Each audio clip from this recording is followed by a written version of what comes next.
This is Igor Shesterkin, starting goalie for the New York Rangers and arguably the best at his position.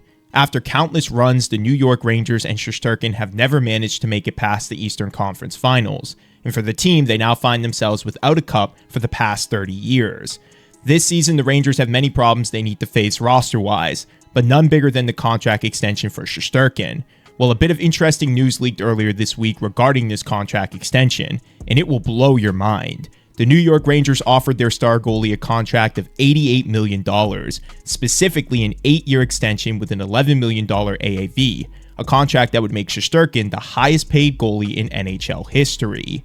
The crazy part about this contract is not the fact that the Rangers offered him this deal, it's the fact that he turned it down. Shesterkin clearly values himself at a higher number, but what sort of number are we talking about here? Well, today let's break down this contract discussion, what it means for the New York Rangers and Igor Shesterkin, and whether or not the star goalie will still be in New York at the end of the season. Just when you thought all of the contract drama was over after the Boston Bruins and Jeremy Swayman finally agreed to a new deal, less than a week later, Igor Shesterkin turns down one of the biggest contracts a goalie may ever receive. Well, honestly, both of these contract negotiations have a lot of similarities, but they are vastly different in their own rights. So to better understand the Shesterkin deal, let's take a quick look back at the Swayman deal to show you guys how different these two deals are and why Shesterkin will honestly make a lot more money than Swayman on his next contract. So let's start off with the Jeremy Swayman and Boston Bruins. The two parties finally agreed on a new contract,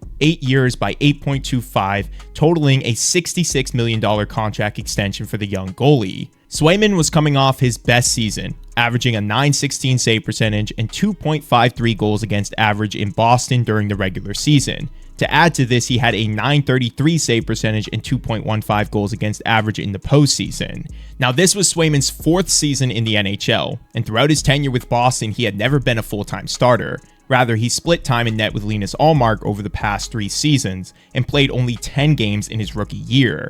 For Swayman, he had a lot of negotiating power based on how the Bruins handled things with the Ullmark trade to Ottawa and the arbitration process. But something that truly separates the negotiations for Swayman and Shesterkin is their free agency status. Now, for Swayman, he's an RFA, versus Shesterkin, who's a UFA.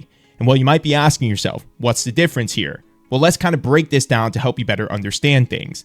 In the NHL, an RFA is a restricted free agent. It's a player who has completed their entry-level contract but doesn't have enough service time to become a UFA, which is an unrestricted free agent.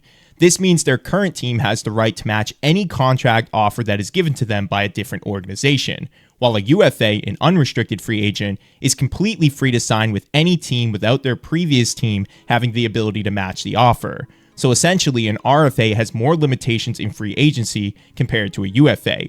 Now, for an RFA, if a contract is not matched by the team they're currently playing for, then compensation will be given to the original team in form of draft picks and other assets. This gives the team more control over the negotiations as opposed to a UFA, who likely has all of the control when they hit the market to see what their value is. So now that you understand all of the differences between an RFA, a restricted free agent, and a UFA, an unrestricted free agent, and what happened between the Bruins and Swayman, what made them reach their deal, now we can kind of bring this over to the Shesterkin contract negotiation and discuss why he will be making more than Swayman on his next deal. Now, despite just being a better goalie, there are a lot of differences here between Swayman and Shesterkin. Turning down $11 million isn't something you hear often, but in Shesterkin's case, it makes sense. Coming off yet another impressive postseason where he averaged a .927 save percentage and 2.34 goals against average, Shesterkin understands the value that he brings to the Rangers, and without his elite level of play, who knows how far they would have gone this last season. It doesn't end there though. Shesterkin has been stellar in the playoffs nearly every year the team has made it. In 2021-22, the year he won the Vezina Trophy, Shesterkin had a .929 save percentage and 2.59 goals against average. The following year, the Rangers lost in the first round, but Shesterkin was still phenomenal, having a .931 save percentage and 1.96 goals against average. For Shesterkin, he has the status. His numbers back up what he's asking for, and with the cap increasing each season, even at $12 million, Shesterkin will still come in under 15%, similar to deals like Carey Price and Sergei Bobrovsky when they had signed with their teams. Now, for all of those reasons I just listed, it's pretty clear why Shesterkin is asking for more money. But for the New York Rangers, is it smart for them to pay this goalie more than $11 million? Well, let's break down their current situation to see if this is going to be a problem for them down the line. Now, here's where the Rangers find themselves. The roster is aging. The core is signed until around 2030 outside of Artemi Panarin, and based on their past few playoff runs, they need goaltending to stay in games with some of the other top teams in the league, because their offense seems to dry up when 5v5 becomes the center of a playoff run, rather than the increased power play time we see during the regular season. For the Rangers, this UFA thing is going to be a big problem during negotiations. Teams typically don't offer sheet RFAs because of all of the reasons we talked about earlier. The price is too high and oftentimes includes multiple first-round picks. But for UFAs, this is a completely different story. Because Shesterkin has the right to talk to other teams, and because teams won't have to offer compensations, they'll get an elite goaltender just by bringing him in on a new contract. Igor now understands what sort of deal is waiting for him if the Rangers decide not to pay him. This is a big reason why the Rangers are trying to get ahead of this thing by offering that $11 million AAV contract over the next 8 years, because they want to show their commitment, hoping that Shesterkin will see this initiative and take less money before he begins shopping around. In reality though, Shesterkin knows what his value is. Clearly his agent has shopped around, and I believe that his value on the open market is going to be anywhere between $12 to $14 million.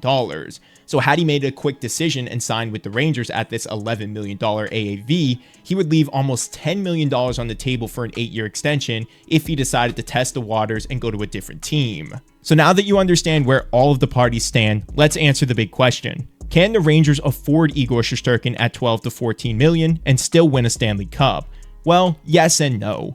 Most of the success for the New York Rangers will be predicated on their young players, their offense, and how they develop while still on these team-friendly deals. With the Rangers paying massive contracts to Zibanejad, Trocheck, and Panarin, they don't have a lot of wiggle room if they want to sign some of their younger guys like Kakko, Hedl, and Lafreniere. So when Shesterkin is now making $12 to $14 million, they will be strapped when it comes to offering any sort of new deals to a young player that's coming up through their system.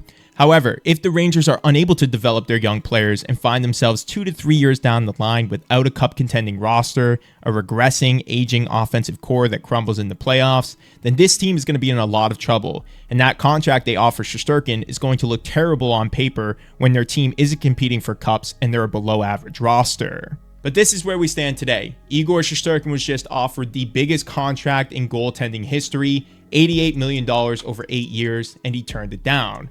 But as always, I want to know what you guys think about this matter. Do you think that Igor Shesterkin was right to turn down this contract and that he's capable of earning more on the free agency market?